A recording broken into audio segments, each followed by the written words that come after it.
الحمد لله والصلاة والسلام على رسول الله. سورة الفاتحة هي أم القرآن، وهي أعظم سورة في القرآن، وكيف لا، ونحن نقرأها في اليوم على الأقل 17 مرة، وهي التي لا تصح صلاتنا إلا بها. وللأسف الكثير من الناس يخطئون فيها، ونحن في هذه الدقائق سوف نبين الأخطاء ونصححها. الحمد لله رب العالمين الرحمن الرحيم مالك يوم الدين إياك نعبد وإياك نستعين. أغلب خطأ يقع فيه الناس يكون في بداية السورة. يقولون حمد لله، والصحيح إثبات الألف واللام، الحمد لله. ولا بد هنا أن نركز على حرف الدال، لأن بعض الناس تسكن الدال فيقولون الحمد لله، وبعضهم يفتحون الدال فيقولون الحمد لله، وبعض الناس يبدل الدال إلى تاء فيقولون الحمد لله، وكله أخطاء، والصحيح الحمد لله. أما في قوله تعالى رب العالمين، أغلب الأخوة يخطئون في حرف الباء فيضمونها ويقولون الحمد لله رب العالمين، أو يفتحونها ويقولون الحمد لله رب العالمين، وكلها أخطاء، والصحيح الحمد لله رب العالمين. أما في قوله تعالى الرحمن الرحيم، لابد هنا أن نركز على حرف النون، لأن غالبا تكون فيه الأخطاء.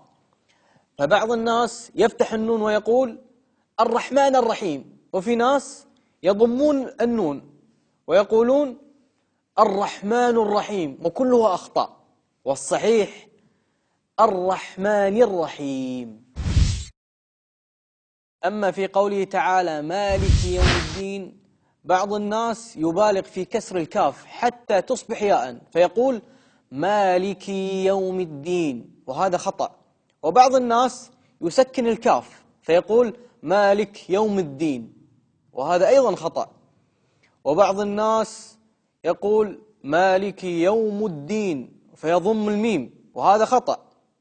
وبعضهم يقول مالك يوم الدين، وأيضا خطأ، والصحيح مالك يوم الدين.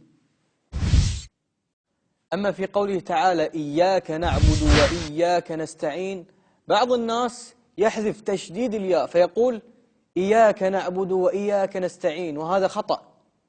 وبعض الناس يسكن الكاف فيقول إياك نعبد وإياك نستعين، وهذا أيضا خطأ، والصحيح إياك نعبد وإياك نستعين. وبعض الناس يكسر الباء فيقول إياك نعبد وإياك نستعين، وهذا خطأ. وبعضهم يسكن الدال فيقول إياك نعبد وإياك نستعين، وهذا خطأ أيضا، والصحيح إياك نعبد وإياك نستعين. أما في قوله تعالى اهدنا الصراط المستقيم، في ناس يبدلون القاف إلى الغين فيقول اهدنا الصراط المستقيم، وهذا خطأ، والصحيح اهدنا الصراط المستقيم. أما في قوله تعالى صراط الذين أنعمت عليهم، بعض الناس يحول الذال إلى زاي فيقول صراط الذين أنعمت عليهم، وهذا خطأ. وبعض الناس يحذف الهمزة فيقول صراط الذين أنعمت عليهم، وهذا أيضا خطأ، والصحيح صراط الذين أنعمت عليهم.